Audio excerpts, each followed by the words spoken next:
In today's video, I'm going to teach you how to change location in Microsoft Store. If your Microsoft Store is showing the wrong regional catalog, different pricing, or apps and content that don't match the country you want to use, this is usually controlled through your Windows region settings. The good news is that changing it is quick and straightforward, and I'll walk you through the process clearly. First, open the Settings app on your computer.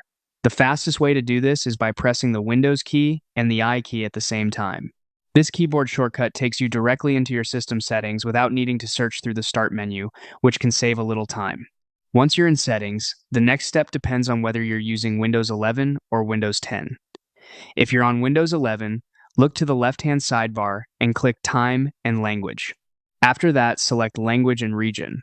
If you're using Windows 10 instead, click Time and Language, and then choose Region from the menu on the left. These sections control how Windows handles your country and regional preferences, which also affect the Microsoft Store. Now, find the Country or Region drop-down menu. Click on it and select the country you want to switch to.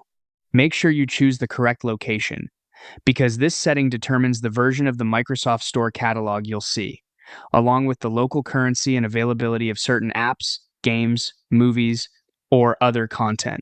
After you've selected the new country, close the Microsoft Store completely if it's already open. This part is important because the store may not refresh right away if it was running during the change. Once it's fully closed, open it again, and it should now display the updated regional catalog and currency based on the new location. And that's all it takes to change location in Microsoft Store.